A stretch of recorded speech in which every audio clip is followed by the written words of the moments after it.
পরম পূজনীয় শ্রীমৎ স্বামী ঈশাখানন্দজি মহারাজ আজকে প্রথম পর্ব আলোচনা করবেন ধর্মের 4টি স্তম্ভ।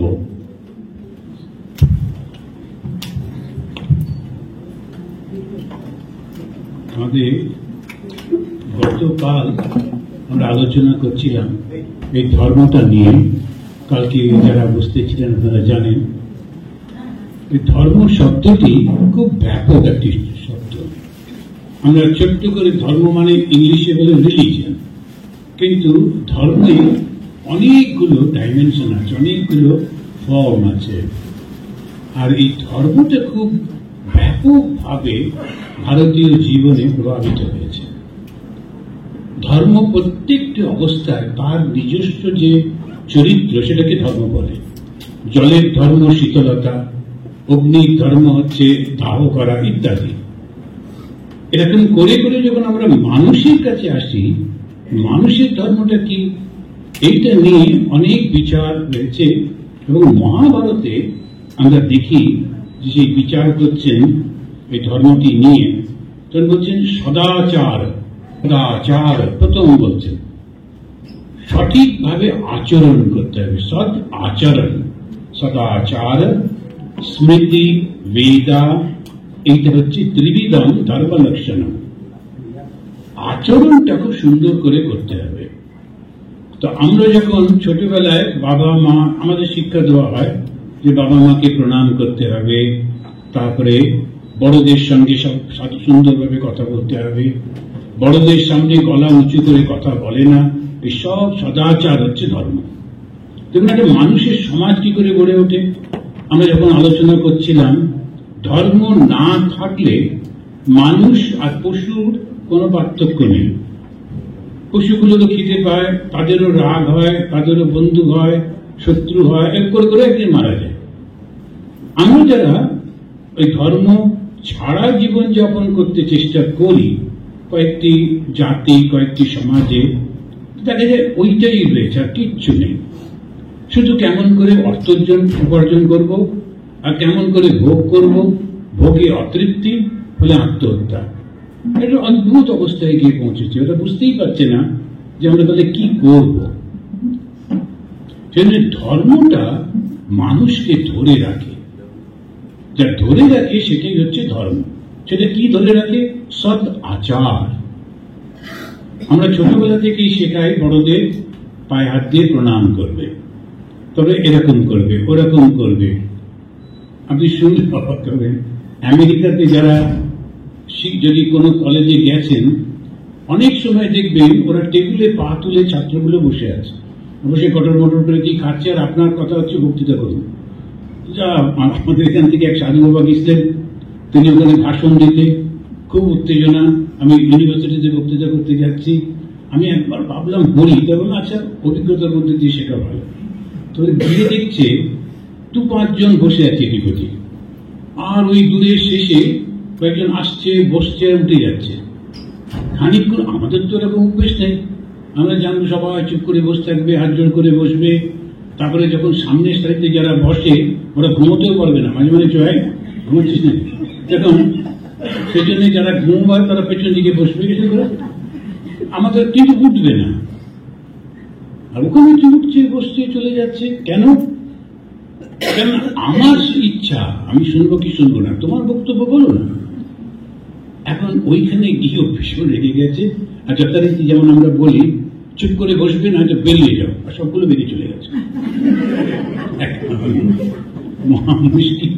তখন হচ্ছে নিমন্ত্রণ করেছিল, তার উপর রাগটা বলছে, মহারাজ আমরা এরকমই করি তো, বাইরে একটা অ্যানাউন্সমেন্ট দিয়ে দিই, অমুক আসবেন, এই বিষয়ে বলবেন, এবারে যার ইন্টারেস্ট আছে ও সে শোনে।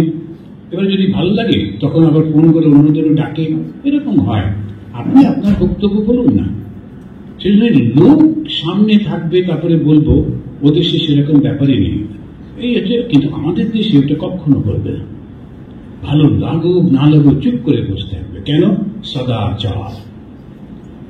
শিক্ষকের সামনে পা তুলে বসতে নেই, সদাচার। আমরা এমনি কোনো কাগজে পা লাগলে প্রণাম করি, সরস্বতী, সদাচার।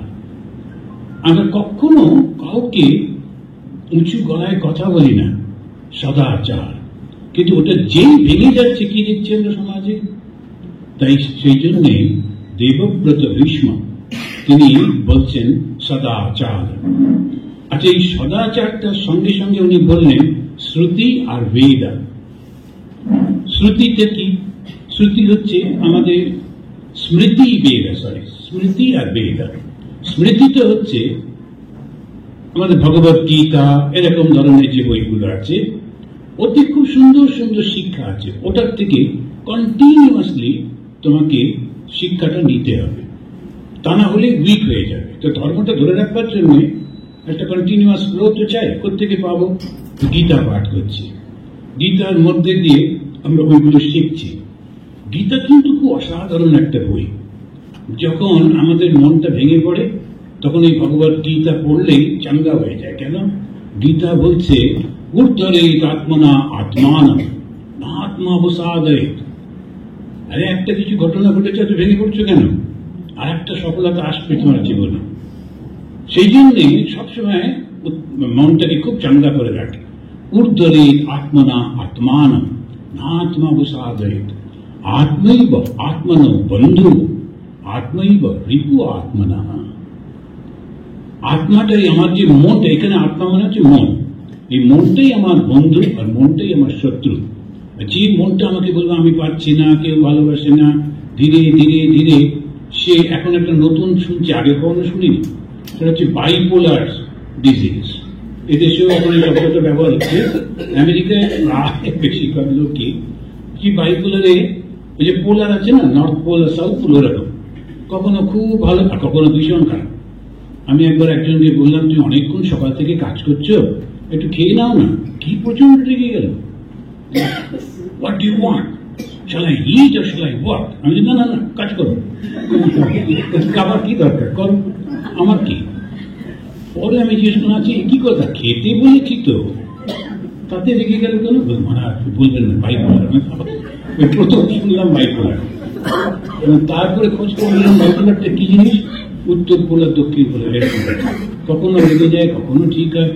সে কি মুশকিল, নর্মাল থাকে না কেউ। ধর্ম মানে কিন্তু খুব স্বাভাবিক একটা জীবন।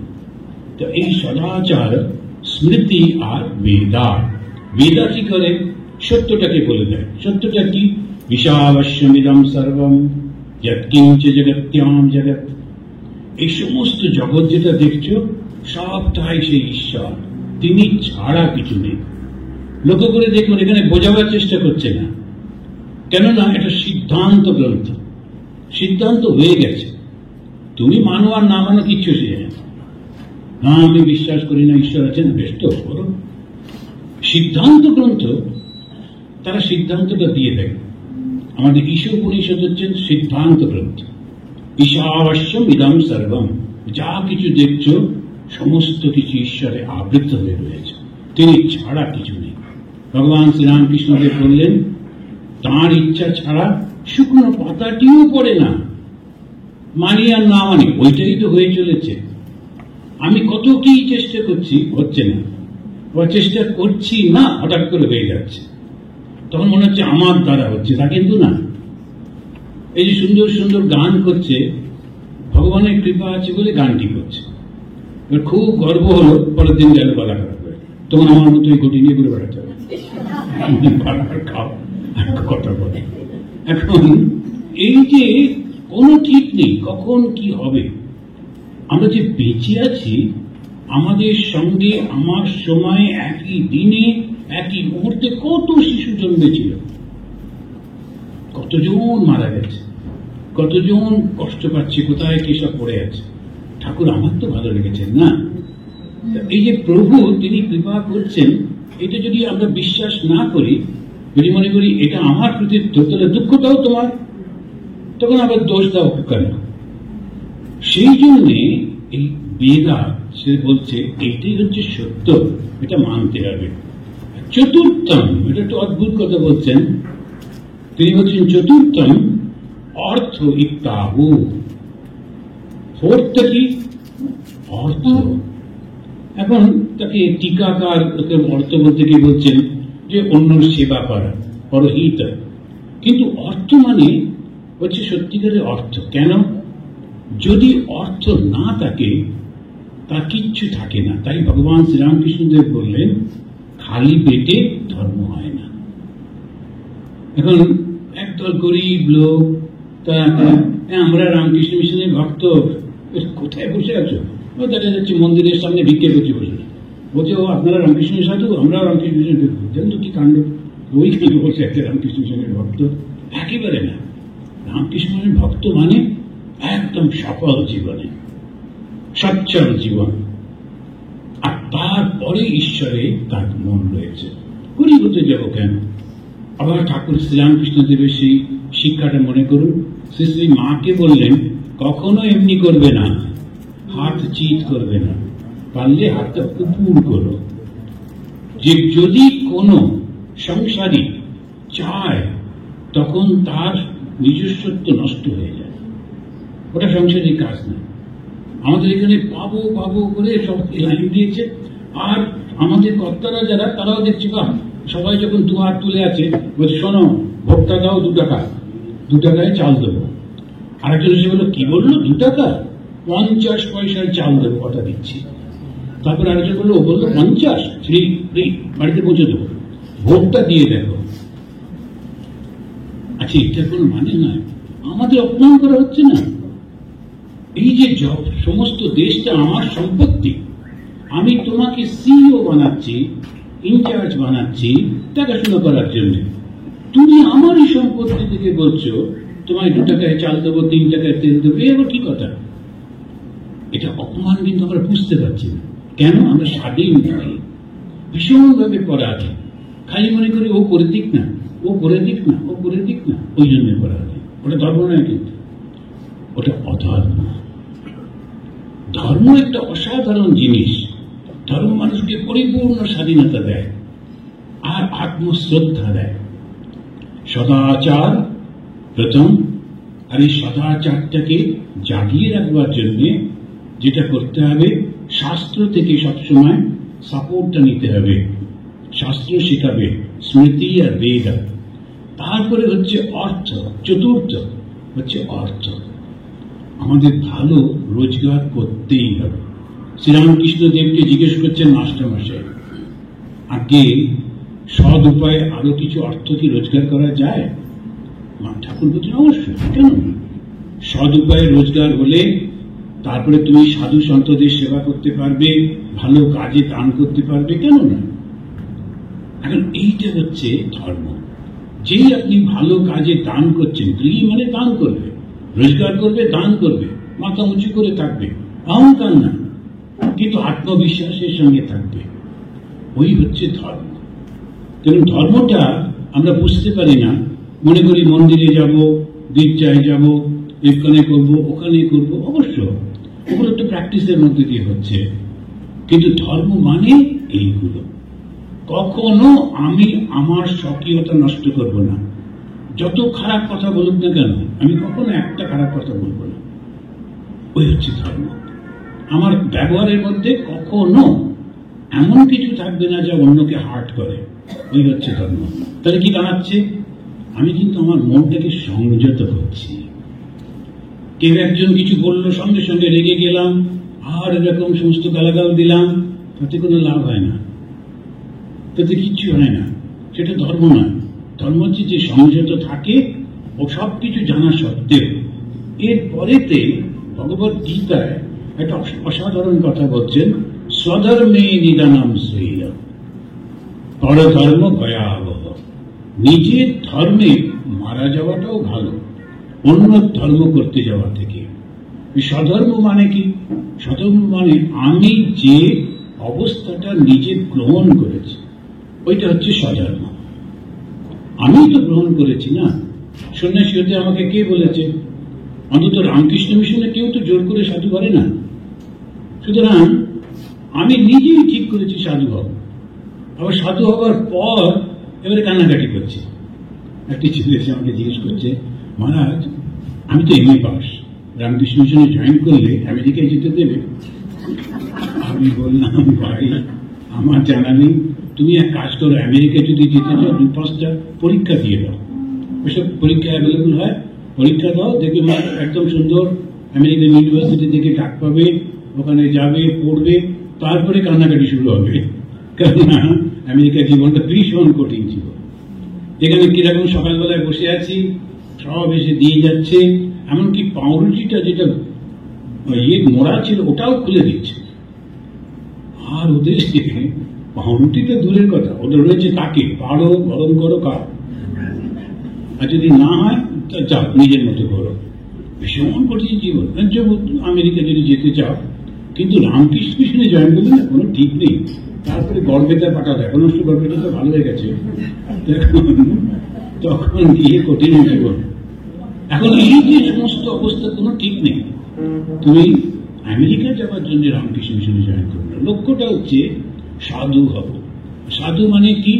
যখন যেখানে রাখবে আমার কোনো আপত্তি নেই, আমি আনন্দে থাকব।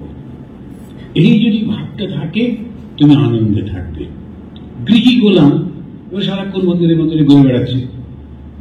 এখন ভেবে দেখুন, ঠাকুরের কাছে একটি লোক এসেছে, এসে 2-3 দিন ঠাকুরের কাছে আছে, ঠাকুর লক্ষ্য করে বলে দেয়, তোমার সংসার আছে না? বলে আগে আছে। ছেলে পুলে আছে? বলে আগে। ওদের কি খাওয়াবে? পাড়ার লোকেরা। শিগগির যাও, গিয়ে নিজে সমস্ত কিছু দায়িত্ব নিয়ে করো, ওটাই তোমার ধর্ম। তো স্বধর্মই নিতরাম শ্রেয়। এই স্বধর্মটা আমরা যদি পালন করি নিজের নিজের জায়গায়, তখন দেখবেন আর কোনো সমস্যা নেই। তো আমরা ধর্ম যে পালন করব, এটা সম্পর্কে একটা পরিষ্কার ধারণা করা। ধর্ম পালন করলে কি হবে কে বলতে পারে? বলুন দেখি। এই যে আপনারা একটু পয়সা কড়ি দিয়ে কষ্ট করে এসে, আর এইরকম ঢেকে ঢুকে দিয়েছে বটে, কিন্তু প্লাস্টিকের চেয়ার, বেশিক্ষণ বসা যায় না, তবু বসে আছে, তখন বেশ কষ্ট লাগে ওদের বসে থাকতে। আমরা তবু এটা দেখছেন গদি মতো, কিন্তু তাও না, এটাও শক্ত। যাই হোক, তো দুপক্ষেই কষ্ট করে বসে আছি। কেন করছি বলুন তো? এই আনন্দটা পাবো। এই আনন্দটা যদি না পেলাম, তো আনন্দটা আমি পাবো কি করে? এই স্বধর্ম পালন করে। স্বধর্ম পালন কেন করব? আমার নিজের যে দায়িত্ব, তার উপর আমার দারুণ ভালোবাসা থাকবে। আমি সন্ন্যাসী মানে আমি এরকম ভাবে থাকবো, যেটুকু প্রয়োজন সেটুকু নেব, তার থেকে বেশি নেব না। সবাইকে সম্মান দেব, নিজের সম্মানের জন্য লালায়িত হব না। কেউ যদি সম্মান দেয়ও, কেউ একটা কিছু গিফট দিলে, এই তোমার ফোন নাম্বারটা বলো তো চ্যাট করে, পরে আমার একটা টার্গেট, একেবারে না, ওইসব একদম না। এখন এই যে জিনিসগুলি থেকে যদি আমরা পরিষ্কার থাকি, যে গৃহী সুন্দরভাবে ঘরটা গুছিয়ে রাখবে, সবকিছু সুন্দর, যতই অল্প আর বড় হোক, নিজের জায়গাটায় সে খুব সুন্দরভাবে থাকে, আর মনে মনে শান্তিতে যে মুহূর্তে চলে যেতে হবে কোনো অসুবিধা নেই, চলে যাবে। এই হচ্ছে স্বধর্ম। আমি একটা খুব সুন্দর গল্প পড়েছিলাম, যে যখন একটা নতুন বউ ঘরে এলো, তো শাশুড়ি মা ঢোকার সঙ্গে সঙ্গে তাকে বললেন, শোনো, এই বাড়িটা আমার, এই ছেলেটিও আমার, সুতরাং আমি যা বলবো তাই কিন্তু হবে। বলে আপনি তা তো বটে। এবারে বৌমা চাকরিতে বেরিয়ে যান, কাজ করে আসেন, এসে আবার যা যা করতে বলেন সব করেন।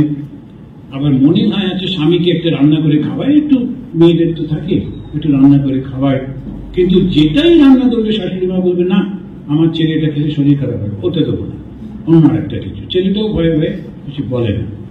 করে করে অনেক বছর কেটে গেল।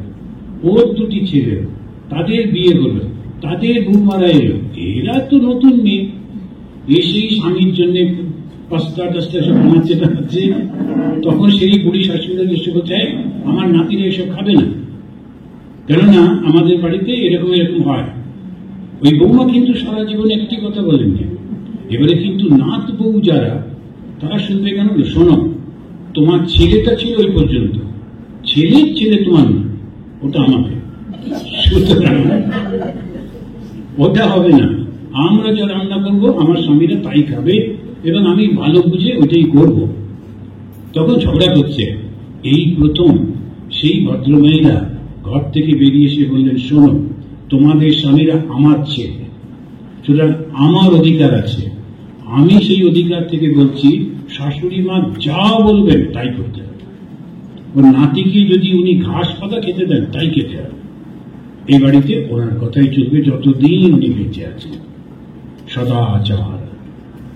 তখন এই শাশুড়ি মা কাঁদছেন আর বৌমাকে জড়িয়ে ধরে বলছেন, সারা জীবন আমি তোমার নিন্দা করেছি, তোমাকে শত্রু ভেবেছি, কিন্তু তুমি আমাকে এত শ্রদ্ধা করো, এত ভালোবাসো, তা তো জানতাম না। এখন কার জয় হলো? ওই জয়টা ওই বৌমার হলো। কেন হলো? ওই ধৈর্য। আর ধৈর্যটা কি? সধর্ম।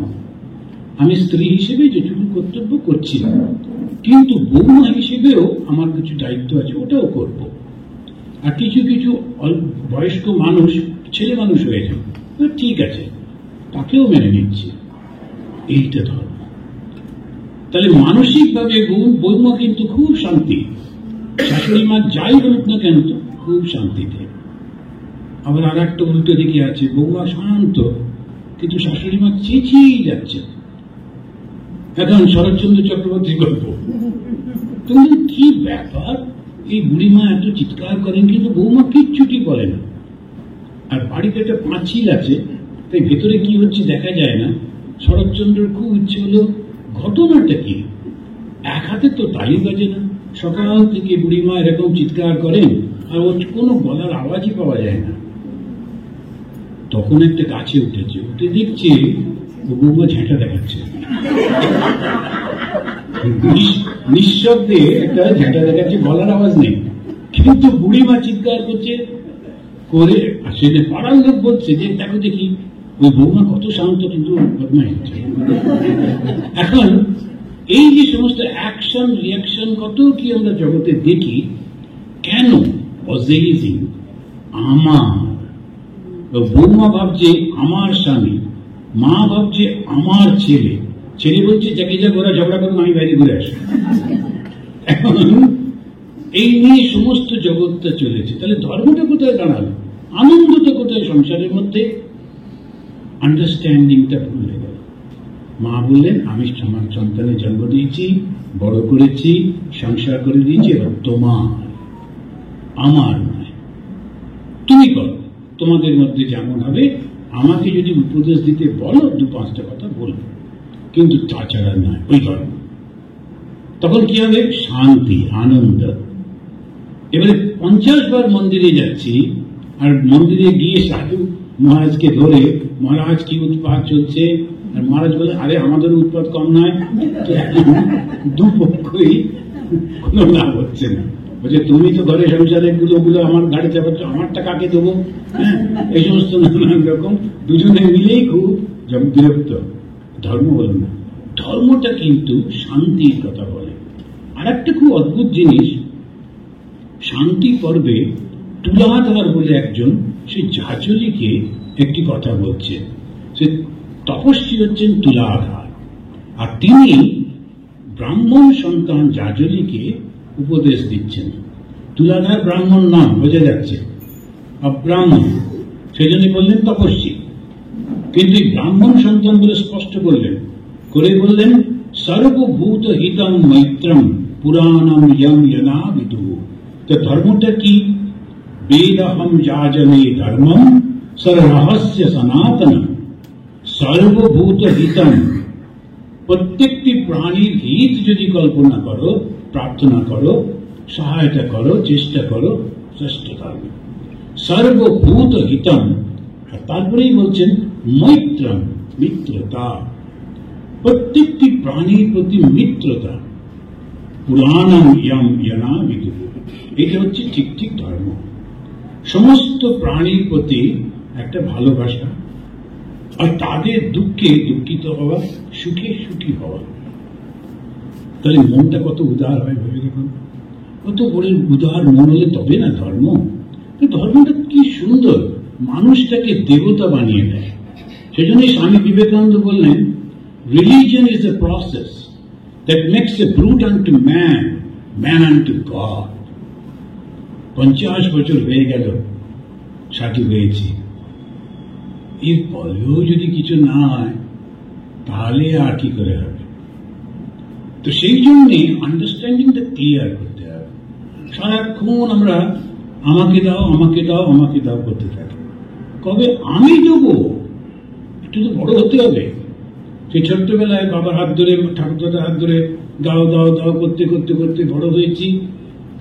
তারপরেও যদি চেয়ে যায়, এই যে ছেলেরা বড় হয়ে চাকরি করে প্রতিষ্ঠিত হয়েও বাবাকে বলছে তোমার বাড়িটা আমার নামে লিখে দাও, জমিটা আমার নামে লিখে দাও, ভিখারি না কি গুলো, কি কি মানসিকতা? বাবাকে বলতে হবে না না, তুমি আমাকে বড় করে দিয়েছো যথেষ্ট, আমাকে নিজের পায়ে দাঁড় করিয়ে দিয়েছো যথেষ্ট, আমি আমারটা নিয়ে থাকবো। বাবা তোমার জমি জমা তুমি যদি দান করতে চাও, কাউকে দিতে চাও, অবশ্য দাও। ওই হচ্ছে ধর্ম, আত্মবিশ্বাস, ভিখারি না।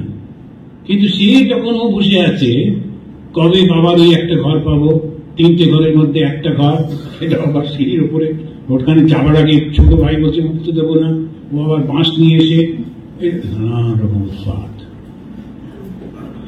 এটা কি ধর্ম? এটা কি মানুষ? ভেবে দেখুন তো, কবে দেব?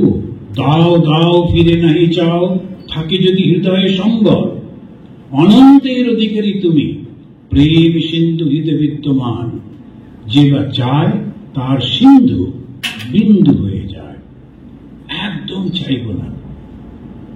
স্বামী বিবেকানন্দ গেছেন তার বাবার কাছে, তার মাই একটু শিখিয়ে দিয়েছিলেন, কেন বাবা দুহাতে দান করতেন তো, তুমি বলছেন যে সব দান করে দিচ্ছে। আর তখনকার দিনে স্বামীদেরকে স্ত্রীরা ভীষণ ভয় পেতেন, নাম ধরে টাকা তো দূরের কথা, এখন আবার শুনেছি দেখছি যে তুই তো গাড়ি করে, তো মানে এই তুই এটা নিয়ে আসিস, আচ্ছা তুই যাচ্ছিস না, হলো কি তোমরা কি বিয়ে করেছো? বলছে আমি একই কলেজে পড়তাম তো, তাই তুইটা চলছে। এখন আর তুই তো চাইলে না, তুমি তো এসো, তুমি তো শুরু করো। তো কারণ তুমি না থাকলে সম্মান থাকে না। সেজন্য আমি তখন ঠাকুরের উদাহরণ দিয়ে বললাম, ঠাকুর একবার একটুখানি মাকে তুই বলে ফেলেছিলেন বলে কতবার তিনি ক্ষমা চেয়েছেন। তো স্ত্রীকে একটা সম্মান ধরে কি তুই তুই করছে, ফলে হচ্ছে কি ঠিক জমছে না, সংসারটা হচ্ছে না। অথচ ছেলে মেয়ে হয়েছে, দুজনেই খুব শিক্ষিত, দুজনেই সারাক্ষণ কম্পিউটারের সামনে বসে আছেন, সব কিছুই চলছে, কত কি জানে, কিন্তু আনন্দটা নেই একেবারে। কেন? সদাচারটা হচ্ছে না, ঠিক জায়গায় ঠিক জিনিসটা বসছে না, ওই কারণে ভুল হয়ে যাচ্ছে। ধর্ম আমাদেরকে পরিপূর্ণ করে দেয়, কিন্তু আমরা যে বুঝতে পারি না, অ্যাপ্লাই করতে পারি না। এখানে ওরা বললেন যে দেখো সর্বভূত হিতম, এইটা হচ্ছে আসল জিনিস। তারপরে ব্যাড সংবাদে বলছেন দ্বিজ আর ব্যাড। আমাদের দেশে যারা একটু নিচু জাতি নিচু কাজ করে তাদেরকে সবসময় নিন্দা করা হয়, কিন্তু দেখুন আমাদেরই ধর্ম সে কিরকম শেখাচ্ছে। একজন তিনি গেছেন একটা ব্যাধের কাছে, মাংস শিকার করে, মাংস বিক্রি করে, তার কাছে গিয়ে ধর্ম শিখছেন। কেন? ও ধর্মটা জানে। সুতরাং যে ধর্ম জানে তার কাছ থেকে ধর্ম শিক্ষা করতে কোনো লজ্জা নেই। ব্যাধ কাকে শেখাচ্ছেন? ব্রাহ্মণকে। তিনি বলছেন অহিংসা সত্যবচন সর্বভূত হিতম পরম। তারপরেই বলছেন অহিংসা পরমো ধর্ম সচ সত্যে প্রতিষ্ঠিত। অহিংসা পরমো ধর্ম, অহিংসাই হচ্ছে পরম সঠিক ধর্মটা। এই অহিংসা মানে কি? এবার তো প্রচুর লোক আছে তারা হই হই করে উঠবে না, আপনারা এই রামকৃষ্ণ মিশন একদম অহিংসা পালন করেন না, কিন্তু না, আমরা ঠিক ঠিক অহিংসা পালন করি। খাদ্যের জন্য যদি কোনো কিছু একটু নেওয়া হয় সেটা কিন্তু হিংসা নয়। এটাও আবার রয়েছে, যুধিষ্ঠির তিনি খুব উত্তেজিত হয়ে পড়লেন, কেননা যে অন্ধ রাজা এবং তার স্ত্রী এবং যুধিষ্ঠিরের মা তিনজনেই চলে গেছেন জঙ্গলের মধ্যে। কেননা সে কিছুতেই সংসারটা ত্যাগ করতে চাইছিলেন না। 100 ছেলে মারা গেল, তবুও কিন্তু ধৃতরাষ্ট্র চুপ করে বসে আছে, তখনও তার দুঃখ নেই। যুধিষ্ঠির খুব যত্ন করে রেখেছেন, কারণ যুধিষ্ঠিরের মনটা খুব নরম, তো সেটা ভাবছে আহা ওর ছেলেরা নেই, আমিই করবো, সব করছেন। উনিও আস্তে আস্তে ঠিকই অ্যাডজাস্ট করে নিয়েছেন। ও স্ত্রী কিন্তু যা স্বামী করছেন ওইটাই, কেননা স্ত্রী ধর্ম হচ্ছে স্বামী যা করবে তার সঙ্গে সঙ্গে রয়েছেন। এরকম যখন কন্ডিশন, তখন বিদুর এসে বলেন আচ্ছা তোমার কি লজ্জা বলে কিছু নেই? এরা তোমার 100 ছেলেকে মেরে ফেলেছে, তুমি এদের হাতে একটু ভালো খাওয়া পেয়ে চুপ করে বসে আছো। এবার তো তুমি সংসার ত্যাগ করো। তখন ও বলে আচ্ছা তাহলে যাই, কোথায় যাই? আবার তখন যুধিষ্ঠির বললেন আচ্ছা ঠিক আছে আমি ব্যবস্থা করছি। একটা জঙ্গলের কাছাকাছি সুন্দর কুটির করে দিয়েছেন। রোজ সকালে যুধিষ্ঠির খাওয়া দাওয়া নিয়ে লোকজন নিয়ে যান, ওদের সেবা করেন, থাকেন কুটিরে, কিন্তু সেবাটা সব রাজাই করে দিচ্ছে। তখনও ওই বিদুর দেখলেন আরে এরা তো কিছুতেই শুনছে না, আবার এসছেন, এসে বলছেন এবার তোমাকে সংসারটা ত্যাগ করতেই হবে। কেন? কেননা নইলে মুক্তি পাবে না। যে ওই বাসনা থাকলে মুক্তি নেই। বিদুর কিন্তু ওর উপরে রাগ করছে না, ওকে ভালো করবার জন্যই বলছে এবার তোমাকে সংসার ত্যাগ করতেই হবে। তখন একটু কঠিন ভাষায় বলেছেন। তখন ওই ধৃতরাষ্ট্র, গান্ধারী এবং কুন্তী তিনজনে মিলে শুনলেন জঙ্গলের একটা জায়গায় আগুন লেগেছে। তখন ওরা চলে যাচ্ছে সেই দিকে, যে ঠিক আছে আর এই শরীরটা রাখবো না, শরীরটা থাকলে অন্যদের কষ্ট আর রাখবো না। এরকম ভাবে যুধিষ্ঠির ছুটে এসছেন, বেশি বলছেন কোথায় গেলেন, কি ওদের খাওয়াবে? সেই সময় ওই বিদুরী বলছেন যে দেখো তুমি চিন্তা করো না। নারদ বলছেন যে তুমি চিন্তা করো না। নারদ এসে বলছেন প্রত্যেকের জন্য খাবার ব্যবস্থা করে রেখে দিয়েছেন ভগবান। এই যে আমরা বলি না যে আমিষ নিরামিষ, নারদ তিনি স্পষ্ট করে বলছেন প্রত্যেকের খাবার সব ব্যবস্থা করে রেখে দিয়েছেন। যারা 4 পা তাদের জন্য ঘাস রেখেছেন, পাতা রেখেছেন, লতা রেখেছেন। আবার যারা 2 পা তাদের জন্য ওই 4 পা এবং মাছ এবং পাখি এর ব্যবস্থা আছে। ওখানেই বলছেন কেন না এই সিস্টেমটাই এমন ভাবে করা যে প্রত্যেকে খাবারটা খাচ্ছে কিন্তু আমাদের হিংসা নেই। কোটি কোটি মাছের মধ্যে আপনি একটা মাছের টুকরো খেলেন কয়েকজন, তাতে কি মনে করছেন মাছ সব শেষ হয়ে যাবে? তা কিন্তু না। অথচ আমরা যখন অন্যকে ঠকাবার জন্য বাড়ি বানিয়ে দিলাম, কিন্তু তার মধ্যে ভালো সিমেন্ট দিইনি, খুব সস্তা লোহা দিয়ে বানিয়ে দিয়েছি বাড়িটা, আর তারা বুঝতে পারেনি বাইরে রং টং দেখে কিনলো, আর 5-7 বছরের মধ্যে বাড়ি ভেঙে পড়ে সব শেষ হয়ে গেল, ওইটা হিংসা নয়? অথচ যখন আমি খাচ্ছি গঙ্গা জল ছিটিয়ে, তারপরে আবার তুলসী পাতা দিয়ে একদম সুন্দর করে গাওয়া ঘি দিয়ে ভাত খেলাম, মাছের চারপাশে কোন রকম মাছই ছড়িয়ে নেই,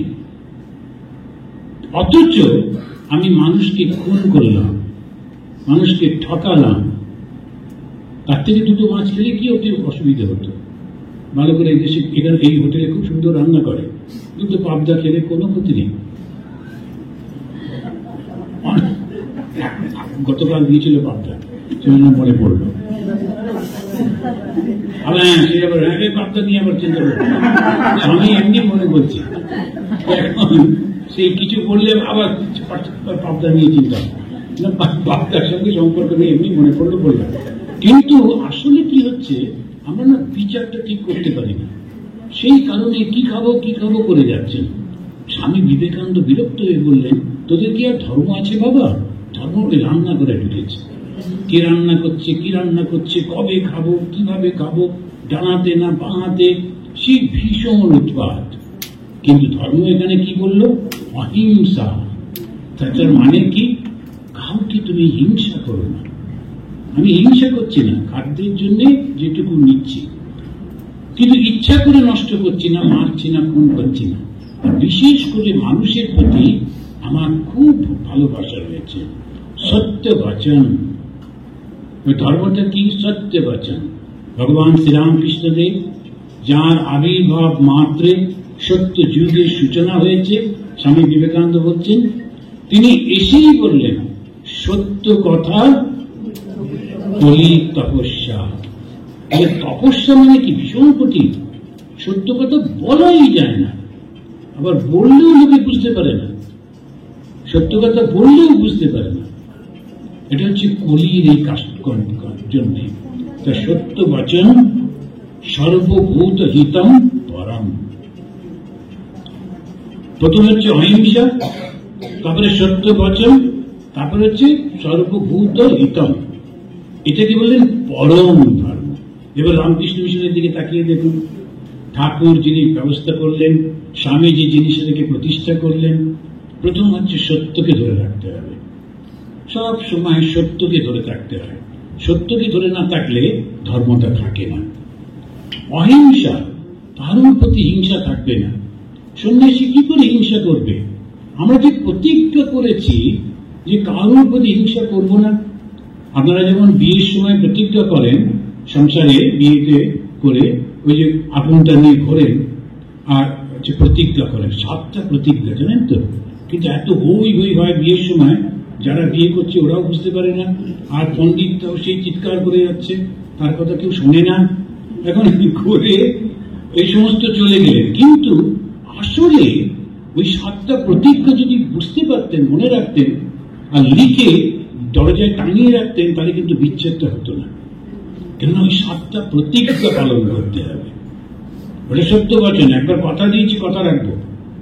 আর সন্ন্যাসী আমরা ইষ্ট দেবতার সামনে, গুরুর সামনে গঙ্গা জল নিয়ে যখন আমরা আহুতি দিই, আমরা বলি from me no danger be to aught that live. যে যেখানে আছে আমার থেকে কারোর কোনো ক্ষতি হবে না, কাউকে ক্ষতি করবো না। এ হচ্ছে সন্ন্যাসী। আর আমি যদি বলি না ও আমার শত্রু, ওকে মারো, ওকে ধরো, কি করে আমি সেই পলিটিক্স এর মধ্যে যাব? সন্ন্যাসী পলিটিক্স এর মধ্যে যেতে পারে না ওই কারণে, কারণ সত্য ভঙ্গ হয়ে যাবে। আমি প্রতিজ্ঞা করেছি আমার কারোর সঙ্গে শত্রুতা নেই, আমি কি করে শত্রু করব? বলবো এটা করো ওটা করো। রাজনীতি মানেই তো পাওয়ার, আর পাওয়ার মানে কাউকে তো ঠকাতে হবে, সরাতে হবে। সন্ন্যাসী সেটা করবে না। গৃহীরা করুন, গৃহীদের ওটা অধিকার আছে। সন্ন্যাসীর প্রতিজ্ঞা নষ্ট হয়ে যাবে। প্রতিজ্ঞাটা রাখতে হবে। সত্য মানে কি? প্রতিজ্ঞাটা রাখতে হবে। শ্রীরামচন্দ্র আমাদের ওইটাই শেখালেন। একবারও বললেন না ধ্যান করো। পুরো রামায়ণে আপনি কখনো পাবেন না শ্রীরামচন্দ্র বলছেন ধ্যান করো কিংবা তুমি তীর্থযাত্রা করো, একবারও বলেছেন? পুরো রামায়ণে একবারও নেই। কিন্তু বলছেন কথা রাখতে হবে। সেটাকে খুব সুন্দর করে ওই বলা হয়েছে, ওই হিন্দিতেই বলে, রঘুকুল রীতি কি সদা চলি আই, প্রাণ যাও আর বচন যায়। কত বড় কথাটা, প্রাণ যায় যাক। আবার রামচন্দ্রের অনেক আগে উপনিষদে আমাদের সেই ছেলেটি, কি নাম বলছি বলুন তো? উপনিষদে নচিকেতা। আসানসোলের ওনার খুব পড়াশোনা আছে, আমার সামনে বসেছে, ওই জন্য আমি চান্স দিচ্ছি না যদি ভুলায়। এই যে রঘুকুল রীতি অনেক আগে উপনিষদে ওই ছেলেটিও কিন্তু বলছে, অনুপস্য যথা পূর্বে প্রতিপস্য তথা অপরে, শস্যমিব মর্ত পচ্যতে শস্যমিব অজায়তে পুনঃ। যদি তুমি কথা না রাখো বাবা, তাহলে কিরকম হবে জানো? ওই ঘাসগুলোর মতো জন্মাচ্ছে আর মরছে, জন্মাচ্ছে আর মরছে। কথা রাখতে হবে। স্বামীজি বললেন, মরদ কা বাত হাথি কা দাঁত। একবার কথা দিয়েছি তো কথা থেকে ফিরবো না। যখন বিয়ে করছেন তখন প্রতিজ্ঞা করছেন এই নারীকে সারা জীবন রক্ষা করব, করতেই হবে, যত কষ্টই হোক। কেননা আমি যে কথা দিয়েছি। শ্রী রামচন্দ্রকে যখন মা সীতা বলছেন, তুমি তো এখন আর রাজা নও, তুমি কেন ওদের জন্য যুদ্ধ বিগ্রহ করবে? ঋষিগুলো এসে বলেছে, রাম এই লোকগুলো উৎপাত করছে, একটু দেখবে? আচ্ছা আমি দেখে নিচ্ছি। সীতা তখন বললেন, তুমি কেন এরকম করবে? তোমার এই অস্ত্রগুলো গোলমেলে, অস্ত্রগুলো কোথাও রেখে দাও। অস্ত্র হাতে থাকলেই মনে হয় মারবো মারবো। আমরা যখন স্কুলে ছোটবেলায় বক্সিং শিখেছিলাম, একটু রোগাশোগা দেখলে কি এটা ঘুষে দিয়ে শিখেছি, একটু তাকে একলাই করবো কি করে তোরে, তার একটু রোগাশোগা, আবার বেশি শক্ত হলে আবার আমাকেই মারে। এখন ওই অ্যাপ্লাইটা যেই একটু কিছু হিংস্রতা হচ্ছে সেইটাই, অস্ত্র থাকলেই মনে হয় একটু কিছু করি। রামচন্দ্র বললেন, সীতা তুমি ঠিক বলেছ, কিন্তু এখন আর আমার উপায় নেই। আমি যে কথা দিয়ে দিয়েছি, কথা দিলে আমাকে কথাটা রাখতেই হবে। ভীষ্ম বললেন, আমার উপায় নেই, আমি যে কথা দিয়ে দিয়েছি, কথাটা রাখতেই হবে। আমি জানি ভুল করছি, কিন্তু উপায় নেই, কথা দিয়েছি, কথা রাখতেই হবে। আর সেই নচিকেতা ওর বাবাকে বললো, কথা দিয়েছ, কথা রাখো বাবা। এই যে কথা দিয়ে কথা রাখতে হবে, কিছুদিন আগে পর্যন্ত আমাদের বাবা ঠাকুর দাদা মরবার আগে তারা ভগবানের নাম করতেন না। তারা ওই ডেট বেড থেকে ছেলেকে বলতেন, বাবা আমি 10টা টাকা ওর কাছ থেকে নিয়েছিলাম, ওকে ফেরত দিস। আর অমুকে একটু সাহায্য করবো বলেছিলাম, ওকে একটু সাহায্য করে দিস। কথা দিয়েছি, কথাটা রাখতে হবে। এখন বাবা মারা যাচ্ছে, 4 ছেলে বাবার চারপাশে, বাবা কান পেতে, বাবা কি একটা বলছে, কান পেতে শুনছে। বাবা বলছে অমুক জায়গায় কিছু টাকা আছে, তুই নিস। আর তারপরে ওকে বলছে তুমি ওই জমিটা নিও, তোকে বলছে ওই দোকানটা নিও।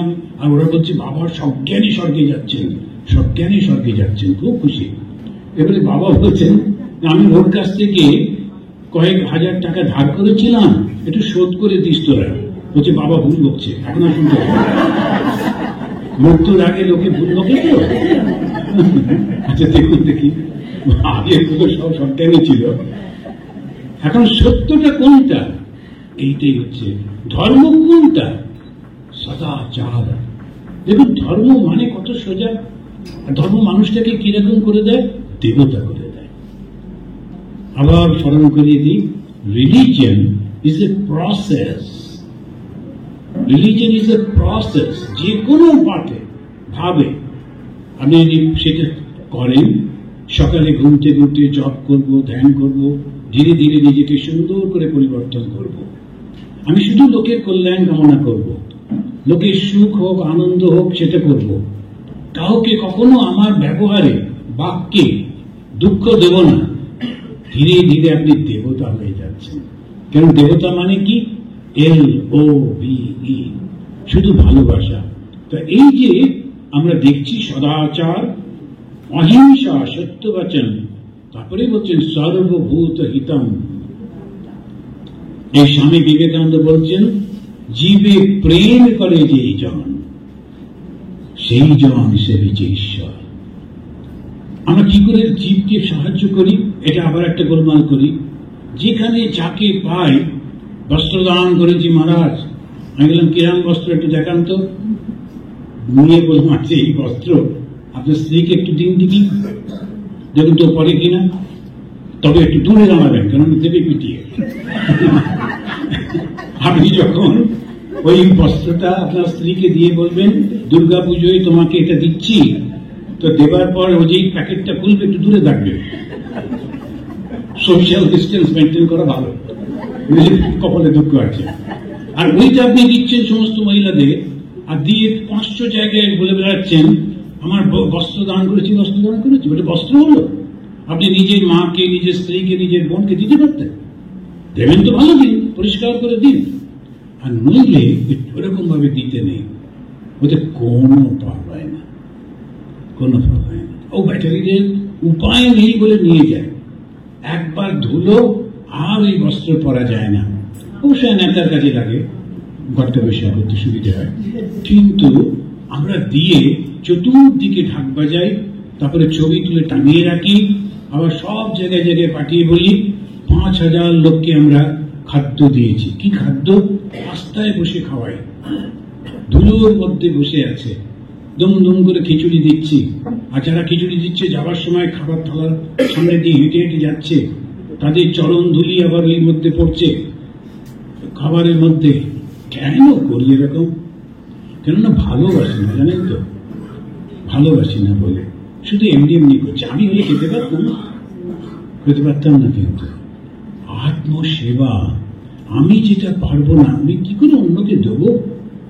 নিজে যদি আমি ওরকম ভাবে পারতাম না, তাহলে কি করতে হবে? সাহায্য করতে হবে, খেতে দিতে হবে। অল্প কিছুকে দিলেও ভালো করে দিন, সুন্দর করে, ভালো করে বসিয়ে তাদেরকে সুন্দর সম্মানের সঙ্গে পুজোর মতো করে জীবে প্রেম করে যেই জন। প্রেম মানে কি? সেই শ্রদ্ধার সঙ্গে দিচ্ছি, আর দিয়ে তার জন্য কল্যাণ। তারপরে যদি গাইড করছি, আচ্ছা তুমি এটা করে দেখো না, যদি কিছু অর্থ উপার্জন করতে পারো, ওর মধ্যে দাঁড়াতে সাহায্য করতে হবে, ভিক্ষে দেওয়া নয়। আমি যখন এই দেশ থেকে চলে যাব, আমি গেছি কাশিতে, গঙ্গায় স্নান করে, তো একজন লোক, ওই যেমন ভক্তরা থাকে, মহারাজ এটা আপনি দান করে দিন বলে 1000 টাকা দিল, 10 টাকা নিয়ে। তখন আমি দেখলাম অনেকে বসে আছেন গেরুয়া পরা, এমনি খানিকটা ভিখারি, তখন আমি 10 টাকা করে করে দিচ্ছি। হঠাৎ দেখলাম একটা ট্যাক্সি ড্রাইভার এসে দাঁড়ালো। ওটা দেখেছেন তো, একদম শেষ প্রান্ত পর্যন্ত, তারপরে তো সিঁড়িটা গঙ্গা পর্যন্ত। তো ট্যাক্সিটা এসে দাঁড়ালো, দাঁড়িয়ে নেমে ট্যাক্সি ড্রাইভার সেই চুলগুলো উস্কো উস্কো, জামাটাও নোংরা, এরকম খোঁচা খোঁচা দাড়ি, ওরকম করে দেখলো, দেখে দৌড়ে এসে ওদের পাশে বসে গেল, ওই যে গরিব ভিখারিরা বসে আছেন তাদের পাশে। এবারে আমি কিন্তু ওকে লক্ষ্য করেছি। এবার দিতে দিতে ওর কাছে যখন এলাম, ওকে বাদ দিয়ে আরেকজনকে দিলাম, পরের জনকে। তখন বলছেন স্বামীজি মেরে লিয়ে। তখন আমি বললাম, বেটা আপ তো সর উঁচা করকে জি সকতে হো, তুমি তো মাথা উঁচু করে বাঁচতে জানো, তুমি ট্যাক্সি চালাও, রোজগার করো, তুমি বরং এদেরকে দেবে, তুমি এদের সঙ্গে বসেছো কেন? এরা যে বসেছে না, এদের আর নিচে যাওয়ার উপায় নেই, এর থেকে নিচে আর হয় না। যারা রাস্তায় বসে গেছে ওদের থেকে নিচে আর হয় না, শেষ হয়ে গেছে এরা, তাই একটু এরকম করছে। তুমি কেন হাত পাতবে?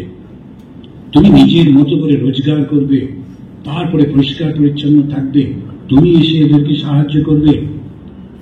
দিতে শেখো, নিতে নয়। লোকটা না উঠে পড়লো, উঠে পড়ে প্রণাম করে চলে গেল। আমার মনে হলো একটা আত্মবিশ্বাস ফিরে পেল, আত্মসম্মান ফিরে পেল। তো দিয়ে যেন ভিখারি না করে দিই। এই প্রেম মানে কিন্তু ওইটা নয়, তার মধ্যে আত্মবিশ্বাস ফিরিয়ে দেওয়া। এই তো তুমি বেশি এটা পারো, কেন করতে পারবে না? অবশ্যই পারবে। এরকম করে দিতে হয়। তিনি বলছেন সর্বভূত হিতম পরম, সর্বভূতকে যে আমরা ভালোবাসছি ওটা হচ্ছে ধর্মের চরম। কেন? সবার মধ্যে যে সেই ঈশ্বর রয়েছেন, সবার মধ্যে ঈশ্বরকে দেখা, নইলে সোশ্যাল ওয়ার্ক হয়ে যাবে, পুজো হবে না। আমরা কিন্তু সোশ্যাল ওয়ার্ক করি না, পুজো করি। একবার একদল সাধু একদম প্রথম যুগে রিলিফ করে এসে শারদানন্দজি মহারাজকে বলছেন, মহারাজ আমরা রিলিফ করে এলাম, এই করলাম সেই করলাম। তো শারদানন্দজি বলছেন, তুমি কি দিয়ে এলে? বয়স হয়েছে, শুনতে পাচ্ছি না। আবার লিস্টটা বলছে, আমরা এটা দিয়েছি সেটা দিয়েছি। আবার থামার পর বলছেন, তুমি কি দিয়ে এলে? তুমি এতবার বলছি, শুনতে পাচ্ছে না কেন? তখন মহারাজ বলছেন, ওই জিনিসগুলো কিছু লোক দিয়েছে, আর সেই জিনিসগুলো বয়ে নিয়ে গিয়ে তুমি অন্যদের দিয়েছ। তুমি তো পোস্টম্যানের কাজ করেছ, এখানে দিল, তুমি নিজে দিলে। তুমি কি দিলে? তখন ওরা বুঝতে পারছে না। তুমি কি প্রার্থনা দিয়েছ তাদের জন্য? ওইটাই হচ্ছে আসল। আমারও জীবনে একটা ঘটেছিল। গোলপার্কের একজন সাধু, অনেক সিনিয়র, তিনি, আমি গেছিলাম বহরমপুরে। ওখানে একজন ভক্ত নেমন্তন্ন করেছে, আমার মনে হয় লাঞ্চে। গিয়ে খুব সুন্দর করে খাইয়ে দাঁড়িয়ে যখন বেরোচ্ছি, তখন উনি আমাকে বলছেন, এই এরা যে এত খাওয়ালো টাওয়ালো, তুমি এদের কি দিলে? আমি তখন তো একদম নতুন, বলছি, মহারাজ আমি জানতাম না, তাহলে তো 2-4টে বই কিনে আনতে পারতাম, যেটা দিতে। বই এদের ভর্তি, বই না, তাহলে মায়ের ঠাকুরের লকেট, ওটাও না, তুমি কি দিলে? এটা বলেছিলেন তখন। ওর কাছে এই গল্পটা শুনি, বলেছিলেন, প্রার্থনা দিয়েছ? এই যে এরা খাওয়াচ্ছে, এই যে এরা যত্ন করছে, এদের মঙ্গল হোক, কল্যাণ হোক। ঠাকুর, ওরা আমাকে খাওয়াচ্ছে না, ওরা তোমাকে দিতে চাইছে, তোমাকে হাতের কাছে পাচ্ছে না, আমাকে বলেছে। যেহেতু আমি তোমার নামে গিরবা নিয়েছি, তোমার নামে সাধু হয়েছি, তাই এরা এত ভক্তি করছে, ভালোবাসছে। একেবারে ভুলে যেও না, ওরা তোমাকে চেনেই না। যেদিন এই বস্ত্র ছেড়ে দিয়ে প্যান্ট শার্ট পরে এসো, ওইখানে ঢুকতে দেবে না। টিকিট কেটেছেন বলে বাকি পাইয়ে দেবে, তোমাকে বলবে টিকিট কাটেননি তো, আজকে হবে না, পরে আসুন। এই বস্ত্রটা পড়েছে বলে এত সম্মান, এত কিছু তোমাকে দিচ্ছে না, ঠাকুরকে দিচ্ছে। কখনো ভুলবে না। আর সব সময় 1 কাপ চাও যদি দেয়, ওদের জন্য প্রার্থনা করবে। পরহিত সবসময় কি জিনিসপত্র দিয়ে করতে পারি? প্রার্থনা দিয়ে করতে পারি, গাইডেন্স দিতে পারি। ওই যে ছেলে মেয়েগুলো আসে, কি হয়েছে তুই পরীক্ষা বের করেছে? কিচ্ছু নেই, কত লোক ফেল করে, তো কি হলো?